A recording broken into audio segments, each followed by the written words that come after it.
Yeah, welcome back to the Third Side Mediation Podcast. So with myself and Ian Dutton, I'm Sheena Jonker from ADR Network SA, and Ian Dutton is Ian Dutton from SA Medico Legal Reports. We've got Mark Collett back with us today. He's from ADR Tech. And in the first episode of The Brave Step, we spoke about the courageous step that the judiciary had undertaken in introducing mandatory mediation in our courts via the Gauteng Mediation Directive and the protocol. And maybe we can also just touch on the latest amendment to that, Mark, as we go further into the conversation. But Ian's going to lead us into this conversation and start the ball rolling with Mark. We're going to talk about efficacy and practicality tonight. Yes. Yeah, great. All right. So, hi, Mark. Nice to see you again. Hi, Sheena. Yeah, hi. Hello. I'm really enjoying these podcasts, and it looks as if tonight's going to be another very interesting session. So, Mark, just as part of the preparation for the podcast, you set out a sort of an outline of the proposed episodes. And what caught my eye in regard to this one, and as Sheena correctly points out, so we're dealing with tonight with mediation, the solution for efficiency and quality justice. And I think really when I read that, it's almost an emphasis on the solution. It looks like that's going to be a big part of what we'll explore this evening. But you then make this comment, and I'd just like you to back this comment up first, please. Mediation is the only viable tool to address this crisis. So we're talking about the access to justice crisis and the long court rolls that everybody knows about, and waiting for between 2, 3, and 5, 6 years for trial dates. And then you go on to say, so mediation is the only viable tool to address this crisis, emphasizing its benefits over traditional litigation. And then you've got various points that you develop underneath that. But I thought, let's just start off by getting your thinking behind that first clause. Mediation is the only viable tool to address this crisis. Just take us through your thinking there, please, Mark. I think that I know what's behind that statement is the size of the crisis, or the magnitude of it. A solution. So if we place mediation aside, a solution that we require for this is a solution where both parties get to air their positions, where solutions can be explored. We need a solution that moves quicker than the current judiciary mechanism, because clearly waiting for 7 years is just not tenable for justice. So we need something that's quick. In order to make it quick, because of the magnitude of the caseload, the mechanism of the alternative needs to be streamlined, and it can't have the same formalities around process as our normal judiciary process. So the obvious next step, if you're not talking about, if you admit that the court processes are clogged up, and you're looking for an alternative, your first alternative that you would probably go to would be arbitration. Arbitration is quite costly because practically you are at your own cost setting up a virtual courtroom, and a lot of the formalities mirror what happens actually in a trial, and so that comes at a huge cost to the parties. So you basically foregoing the subsidy that you would get from assistance from the judiciary and our courts, and that overhead is likely to cause delay, having to set up those processes and transcripts and so on. So as an ADR practice, to move all these matters into arbitration does not look practical. On the other side of the spectrum, maybe enforcing a rule that requires both parties to negotiate in order to avoid trial at court might be an option. That option's been tried. And for the most part, the negotiating legal representatives say, well, we require a judge to make a determination. So on the one hand, arbitration is too onerous to set up and is unlikely to clear the role. On the other hand, negotiation's been tried, and then furthermore, mediation being strongly suggested, as it was with the original Rule 41A in 2020, that didn't go far enough to cause a movement towards mediation. So what we're left with is mandatory mediation, or at very least an opt-out mediation, where by far most matters are going to mediation, except for the extreme exceptions. So yeah, and that's how I arrived at that. So it's a case of elimination. So that's, you can get there negatively. Positively, you're left with mediation that doesn't have the same formalities around procedural process, where parties get to air their position. So there's actually time to tell the story, and to be heard in front of a well qualified mediator, and then to find a more creative solution than possibly a court or some other adjudication might come up with. So yeah, so those are all I mean, they're negative reasons to avoid other processes, but then they're really positive. They're positive aspects of mediation that makes it the obvious choice. Yeah, and so just building on that, you mentioned in your notes, and of course it's quite correct, in terms of Rule 41A, there's a 30-day time limit built into the process. And maybe just, for those that haven't experienced mediation, just give us an idea. I'll maybe let me start by saying that from the litigation perspective, from the moment that you launch the litigation, or the litigation formally commences, to when in a trial situation you eventually get a trial date. I mean, as we know, that can be, 7 years is not unrealistic at all. And that's just to have your trial. Let's leave aside your appeal process. And all the way through that process, there are all sorts of what we call interlocutory steps. In other words, steps along the way that need to be complied with, each of which is a potential snag and slowing, breaking on what already is potentially a protracted process. So, but I think just to contrast with the litigation model, then, Mark, just take us through. If you talk about efficiency, obviously an important consideration will be time periods. What's your experience of typical time periods in resolving mediation? I'm going to talk about my recent experience, because we're in the world of the Gauteng Directive. So I'm going to use that experience rather than trawling too far back. But it's not that different. So what's happening at the moment is that there's an initial administration that happens. So the initiator will initiate the process.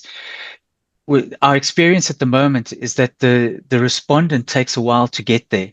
So they might respond to the initial Rule 41A notice, because they have 15 days to respond to that.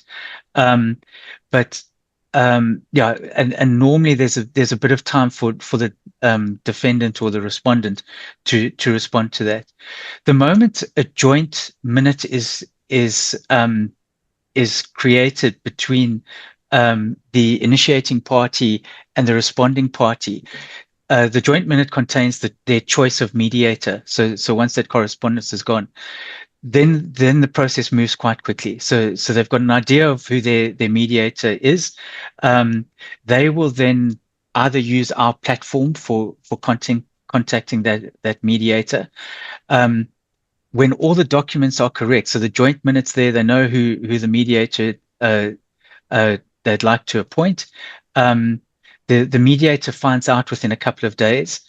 Typically, the mediator will contact the parties the same day that they're appointed to identify themselves, and mediations are being set up for the following week. And then typically the timeline that's given is 30 days, but what we're seeing is once it's in the hand of the mediator, it's going slightly longer than 30 days. But so it's staying in that process a bit longer. But from the initial conversations, trying to appoint the mediator to actually being in front of the mediator, talking about the substantive issues, is typically about 3 weeks, 4 weeks. Well, And what so a difference. Yeah. yes, and then the directive suggests that process from the time that they're in the hands of the mediator, that process would be wound up in about a month.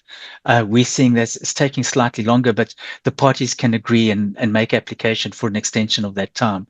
A month is And quite I would just tight. I'd add another, just a rider to that, Mark, and thanks for that answer. I think it gives us a very clear indication of, from a purely time perspective. We can get onto costs, in a moment. But one thing that I would add to that, in my experience of litigation now generally, is, what happens, a matter starts and it sort of accumulates, the file accumulates paperwork during the initial stages of litigation. And the parties' minds aren't really concentrated properly on the matter. And it seems to me, my experience has been, and I know, I'm sure colleagues generally have had this experience as well. I spoke to many colleagues that have had the same experience. Is it doesn't really matter what very often doesn't really matter what the process is that brings everybody's minds properly to bear on that particular case. So it could be in RAF matters, they have a block booking system. It just needs the lawyers to actually, or the representatives, to properly apply their minds to that case. And then many of those matters just naturally find a settlement. There's not really much in dispute. And my experience of mediation has been that it's been very similar to that sort of process. It's been a catalyst for the parties to engage properly with the matter. They have to come prepared to the mediation. And that in itself then brings about an increase in the settlement flow. So I think that's an important side point that I just wanted to add. And I just come in here also just as an RMO, what we're finding, and I think I mentioned this last week or in the first episode, and it's increasing. More and more parties are approaching us at a very, very early stage, even not via Rule 41A, even at letter of demand stage. So we found a number of parties where there's just particulars of claim and there's a plea. And so the papers are very thin. It's like the life of the matter is just a few months. And remember Judge Davis when we all gathered in Joburg, and by the way, there's an article about that evening in Day Rebus, so I'll ask Che to put it in the show notes. And he was talking about some of the ancillary or unintended consequences of the directive, that it would be that many more matters just settle. Just in and around the directive. And I think we're finding that more and more matters are coming to us with parties saying we want to do this in accordance with the directive, but it's at an early stage, so we don't necessarily have to do all the formalities around Rule 41A, but we want to voluntarily now come to mediation, and I think it's working. We've seen a number of matters settle on that basis, and I think that's really very encouraging. And those are lawyer represented parties. There are matters where the lawyers are coming to mediation, and I think there's a shift in perception. As we predicted early on, that lawyers would start seeing mediation as just an alternative platform where they would come and advocate for their clients, and that's what's happening. And I think it's really starting to work nicely. So I'm very encouraged about Very that. interesting. Yeah, very interesting. Mark, can I then just to develop this? I'm just having a look at your notes again, and you point to a sub-theme, but you raise under that particular point early focus and preparation, which I think is linked to the point that points that Sheena and I've just made. Yes. And again, can you just comment on this? I'm just going to develop the point, and then maybe you can just expand on it. Mandatory mediation forces parties to properly assess their case and engage in meaningful negotiation much earlier, preventing litigation fatigue and last-minute panic settlements. Won't you just expand on that a bit for us, please? What it comes down to is proper negotiation preparation. So the moment you take the procedural overload or overhead out of the picture, the effort is focused on the negotiation and what your client and you really want out of that negotiation. So suddenly the quality of the focus on the actual matter is just so much higher, and it's happening early in the process. So what happens on the steps of the court on trial day is a rushed, very focused application of minds, but it's after the fatigue of a long process and probably not the most creative of mindsets. So where suddenly the objective becomes settling at all costs, or if not at all costs, like at not favorable on favorable terms. It's just not a great environment. And according to the judge president, that's what's happening in 85% of matters. So in 85% of matters, the quality of the settlement is probably not great.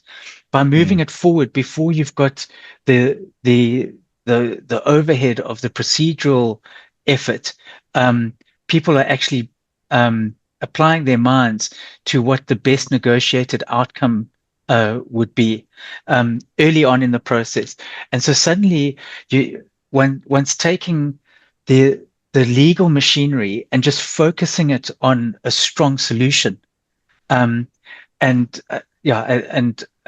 think that's a good outcome for clients, and it's a really creative space, I think, for attorneys and advocates. So the outcome, the reason why I think we're seeing a lot of commercial matters as well is that there's a recognition that commercially a delay costs businesses. Of course. And it's not necessarily in legal fees, because I think a lot of the thinking automatically goes, oh, well, yeah, so because we pay the lawyers too much. It's not about that. It's commercially a business that's in a kind of limbo. It's not optimal. And so if you've got the legal minds trained on a good solid solution early, it's good commercially, and I think it's very creative work for the legal profession. Yes. Yeah, and I think that's an important point as well, Mark. And I mean, I look at what you're describing there. That was my bread and butter for many years. You get down to court, you've got 2 or 3 trials for the week. And also there's like a disjunct because the attorney has been dealing with the matter up to that stage. At some point, the advocate will take over. Very often with RAF work, it's on really just the day before trial or week before trial. So it's all a bit of a rush. You don't really know what's happening. And it really is. And then you've got the judge putting you under pressure. You've got to settle within half an hour and trying to get instructions. And there's a lot going on. And I think your point is very well made that look, my experience of that, which any litigator will be familiar with, which is chaotic, last minute, and you get that sense that, how properly has this been done, really, as opposed to a measured mediation where you've got an experienced mediator guiding the parties to durable solutions. You can prepare specifically for that mediation, and it's just honestly just pulls apart the whole experience. And there's just no question that the mediation environment, when you're talking about settlement, is almost without exception better than trying to settle within the litigation environment. Sheena, I thought did you want to come in with something there? Yeah, I think it's, from a mediation this morning, what was also clear was there was space for, each of the legal teams do an opening statement, and, they kind of give an idea of, well, how they're seeing this if this goes to trial. and it's giving people a really good idea of doing that reality checking at a very early stage. So, for example, this morning was a slip and fall matter where there was immediately there was a very comprehensive disclaimer notice, and the defendant was saying, well, many courts have seen this as a complete defense. So, you know, that's a risk that the plaintiff is going to take. Then on the side of the expert reports, there was discussion about, well, your experts are not saying the same thing as what you're saying. You know, that's going to be an obstacle. And there's this time to do some reality checking and really, as Mark says, focus in on the actual issues and what everyone wants out of this. And I think process-wise, often the pleadings and the extent of the legal teams and the costs form buffers and almost surrogates between the parties and the actual matter. So there's not like clear-mindedness applied to what the actual matter is and what the actual strengths and weaknesses are and that kind of thing. So this was someone who was injured in a fall almost 10 years ago that was able to get a solution today and prevent a hearing what the solution might be in 2031. And there's just so much there's so much value in that. There's so much value in being able to have an accessible solution that's within reach.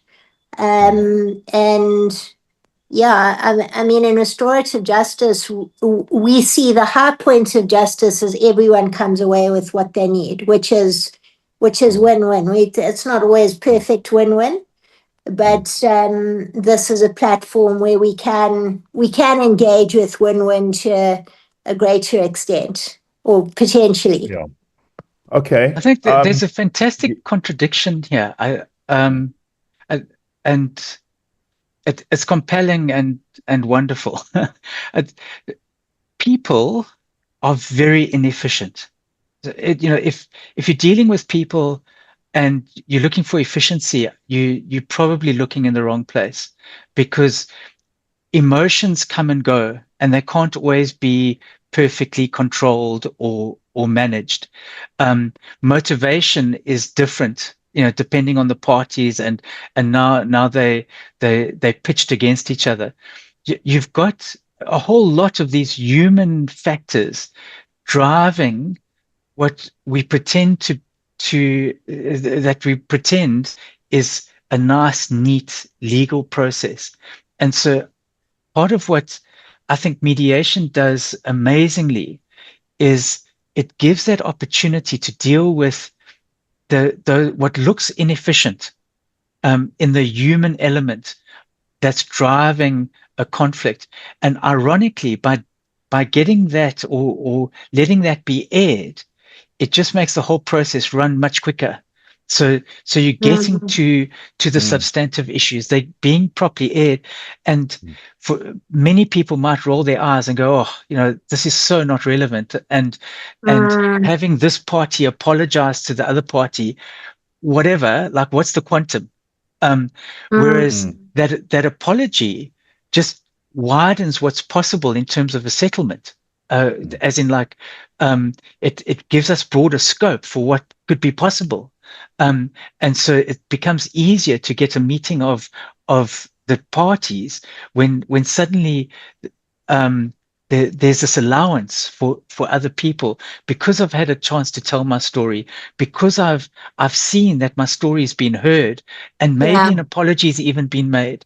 And we are already seeing that in the court annex mediation, where like state departments are entering these mediations with such good faith and letting the the plaintiffs or the initiators in these matters feel heard.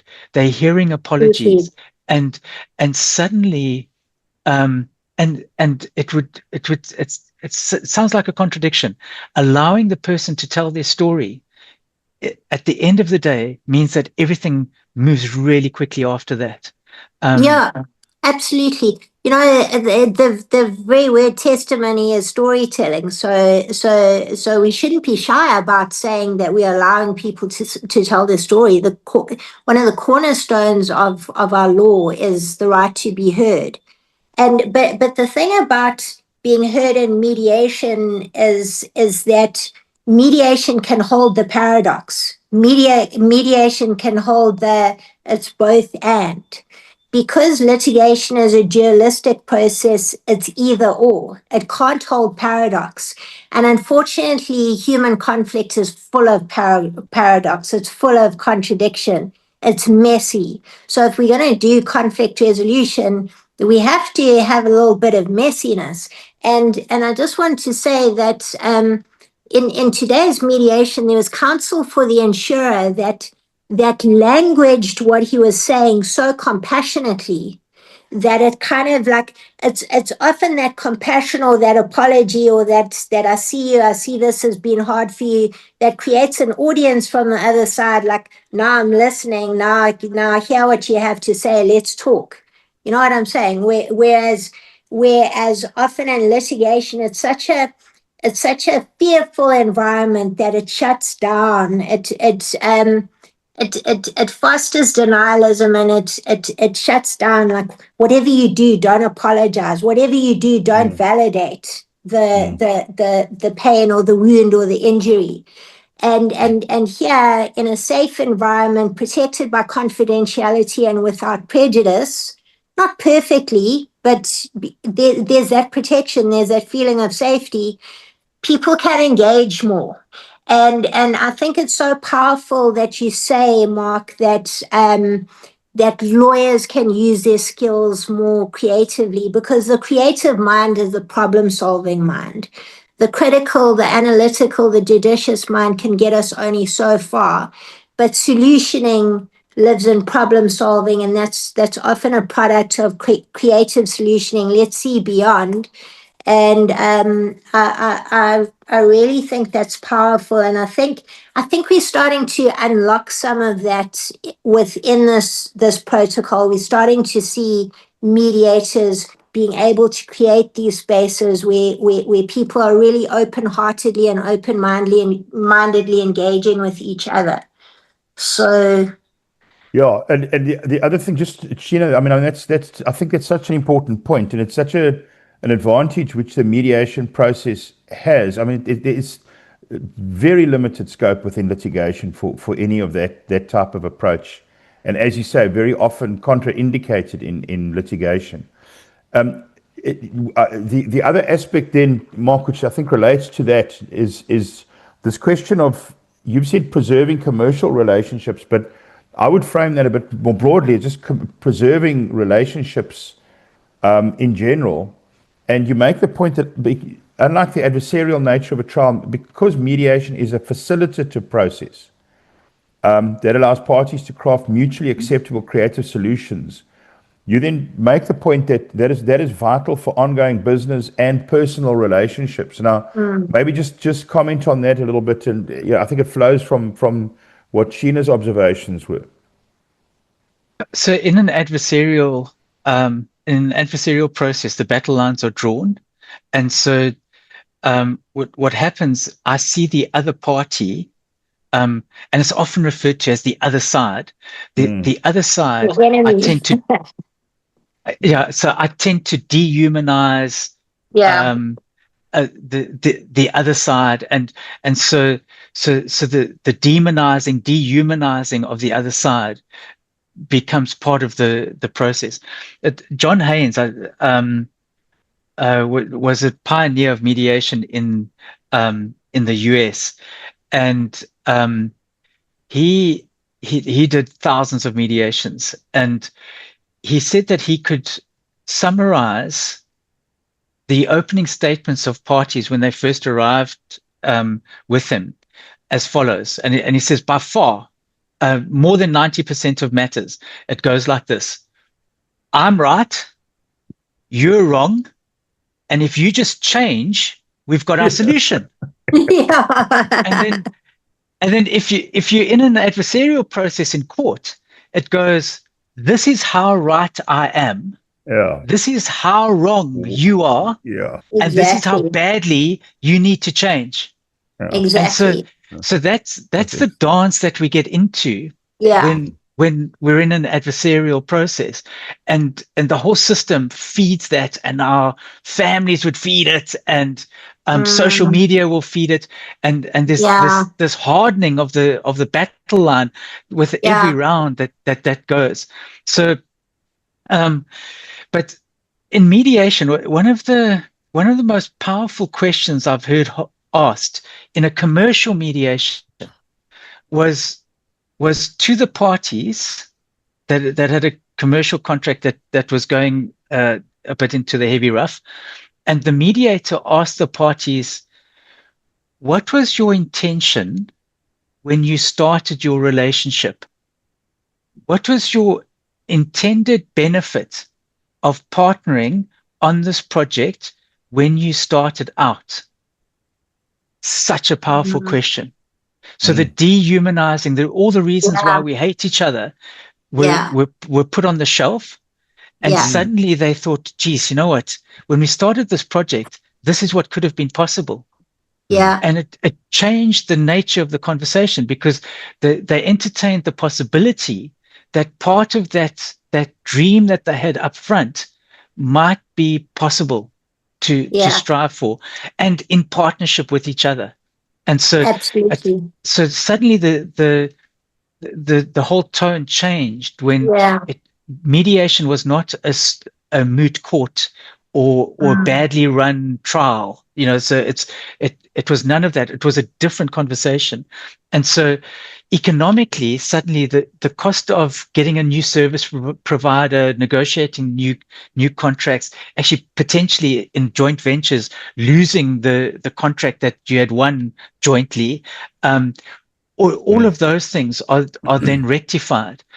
And then obviously, if we're talking about family matters, where there are children, the relationship between the parents does not end at the divorce. Exactly.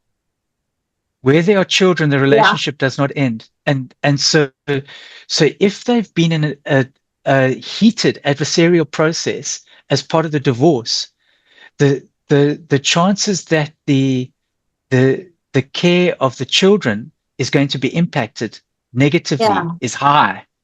So suddenly in mediation, there's an opportunity to learn, to disagree, but to work constructively through conflict, and so the relationship, the marriage relationship might be broken down, but the requirement to work together towards the parenting of the children remains a requirement of both parents. So suddenly mediation in disarming the battle lines makes that mediation's an investment in the future of the family.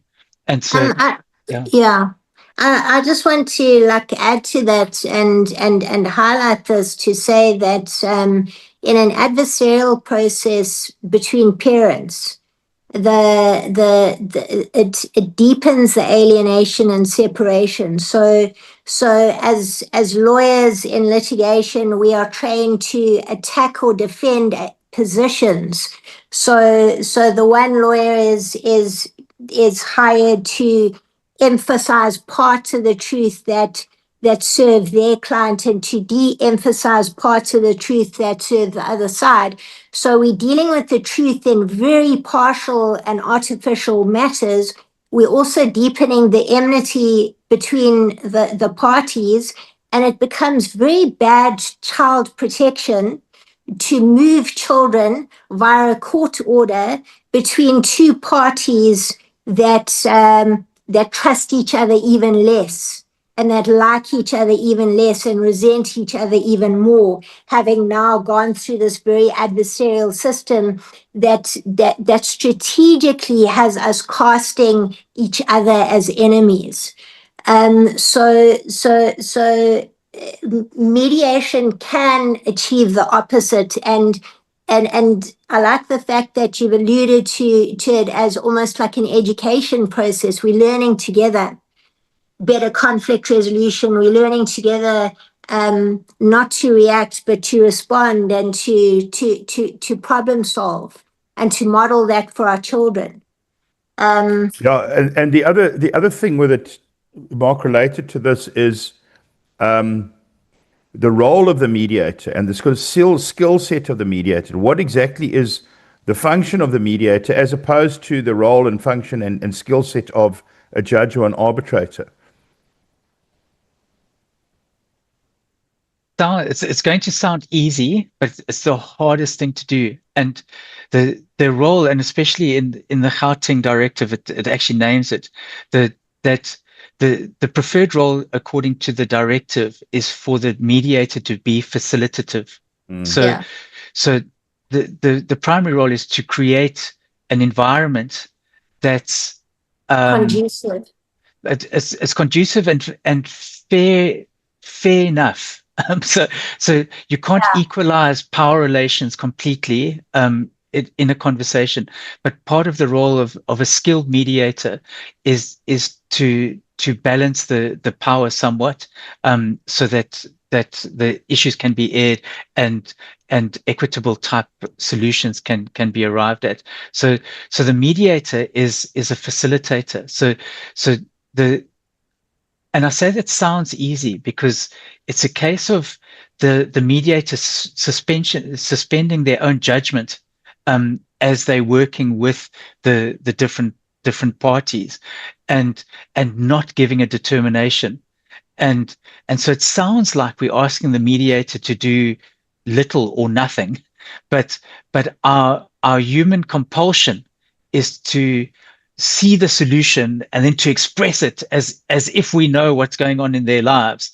And it's quite difficult, or a skilled mediator is able to suspend judgment, to facilitate a solution that, through genuinely listening to what each party is saying, that actually serves both parties.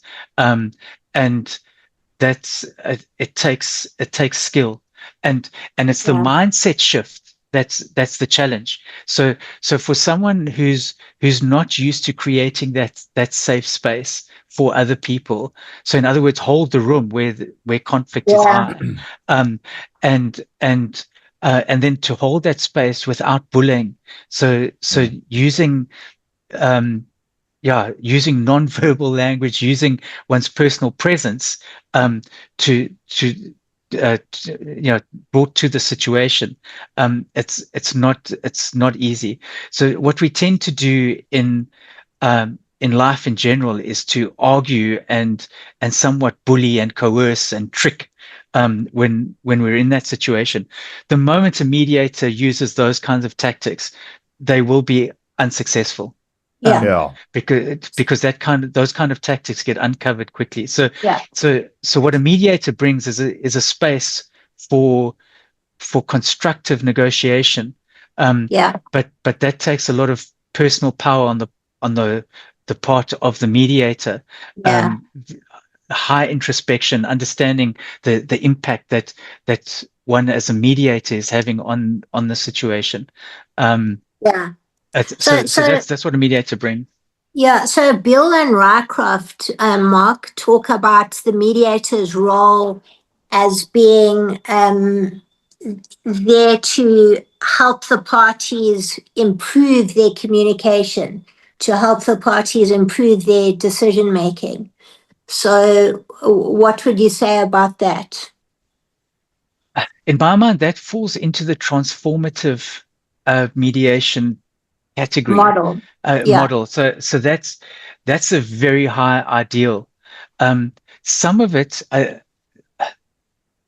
will happen through modeling. So there are RMOs and mediators that highly advocate for co-mediation. So one has two mediators, and so the parties are looking at the behavior of the two mediators and learning all the time. So it's learning by doing, really, Sheena. But in those co-mediations, the prize is a moment in the mediation where the co-mediators disagree. And it's so when you have those moments, and there are those moments, and the parties that are in disagreement are watching the co-mediators disagree, the learning just becomes exponential, because they see that conflict is normal, that to disagree is okay. And when they watch the co-mediators work through their own disagreement and then turn to the parties and say, okay, we're good to carry on, they see that there's hope at the end of a disagreement.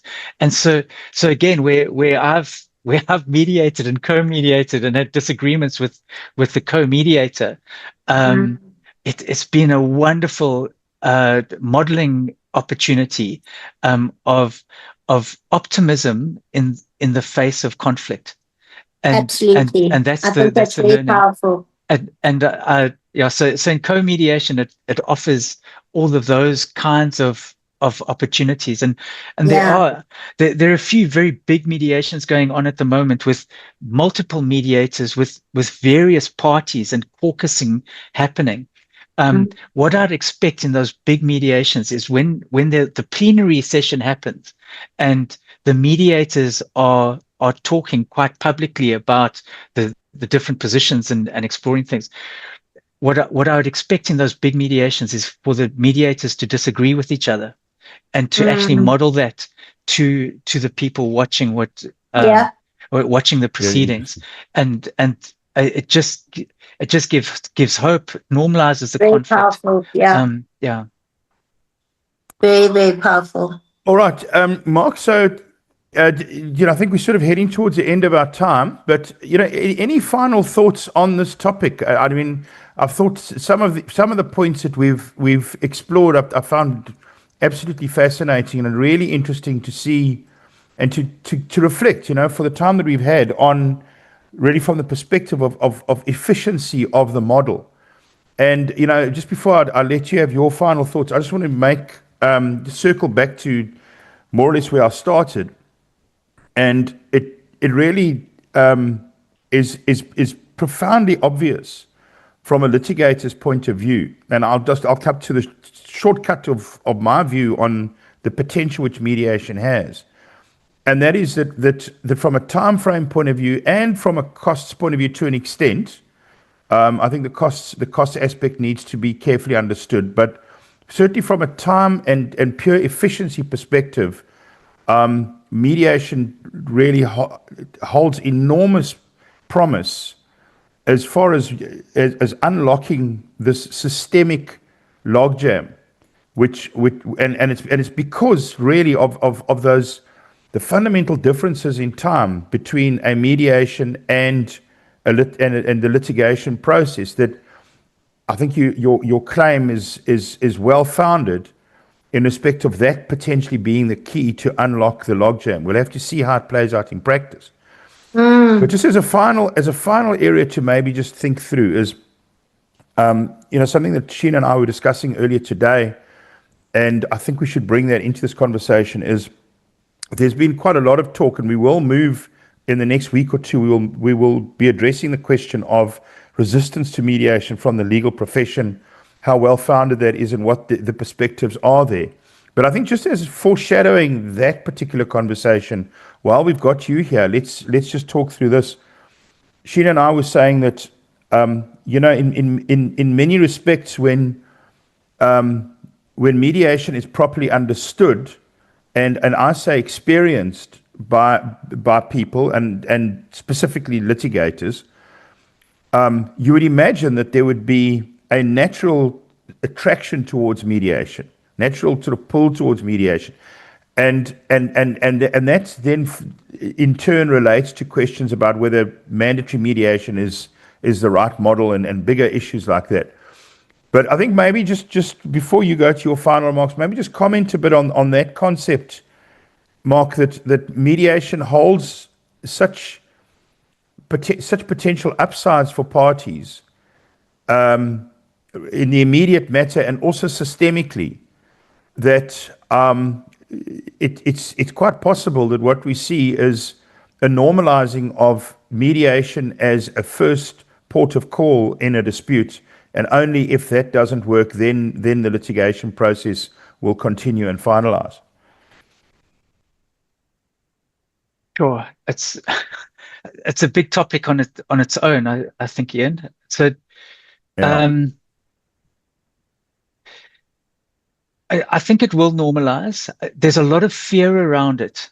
So if I had to, and I think that's what can be unpacked. So what's the concern around mediation, and especially from the legal fraternity? But if I had to give a short answer, the compelling part, many lawyers are in law because of the attraction of and drama of arguing in court at trial. And so it's really mainly the substantive thing, I think. It's the substantive stuff that gets the lawyer's blood flowing. I'm pretty sure that the procedural stuff is not what blows people's hair back. Lawyers back. So suddenly where mediation is normalized, and we're talking about, for example, commercial matters where we're using attorneys and advocates to represent positions and to advocate with clients in a mediation setting. You're just doing the exciting stuff. You're doing the drama. And that's amazing. And you're doing it creatively, and you're mediating under the shadow of the law with a great knowledge of the law. And so it's a creative environment, blood's flowing. So if we address a little bit of the fear, it's like, mediation is going to take all this work away from advocates and attorneys. Whereas there is so much of this work that if we, I do envisage a reality where mediation is the norm, that attorneys and advocates learn that this hasn't stolen their work, but they get to work with the substantive issues every day. And because there's more access to mediators, there's more of that's happening. So I don't know what the number is, but I'm guessing probably 5 or 10% of advocates even are spending their days in the High Court. By far the majority of qualified advocates are not, they're not experiencing the drama and the blood flowing the way that they envisaged. And I think with a growing of mediation, mediators, and access of everybody to mediation, suddenly attorneys, advocates who want to be in the substantive stuff will be in the substantive stuff every day. And so there's this democratizing within the legal profession of access to the substantive issues on behalf of your clients. And that's amazing. And that's quite it's at the moment it's all in my head, so that's the vision. But if things like the mediation bill becomes Mediation Act, if these directives start being taken seriously, and as they upscale, and we are seeing the uptake increase, suddenly all those advocates and attorneys who are cold at the moment because of lack of work or underemployment suddenly are engaged in these issues, which I think is exciting for them. And it's a broadening of the profession. Yeah, very good. All right. Sheena, any final thoughts? No, I think that's been an amazing conversation. So I just wanted to just finally say that we have Mark for 1/3 episode, and we're going to be talking the necessary institutional shift and collective responsibility. So we're going to start talking deeper into like how does this shift translate into to how society engages us and embraces us. And maybe we'll see a time where the language becomes different. Like in other jurisdictions, the language is we're going to get divorced, let's go and look for a mediator. Rather than let's go and look for lawyers. And again, they're legal issues, so people are going to need representation through the process. But yeah, first up, mediator, and let's keep talking about that shift. Say hello to Morrison. Say yeah. Oh, sorry about that. I'm going to get into trouble with Jay. You know, I think this is the sort of thing that Che had in mind when she said. It's exactly this. Yeah. And the suspect was Ian, but Sheena. Yeah, I just thought Sheena was guilty. Just make that point. It wasn't, and also Sheena, you know what? You got so close, eh?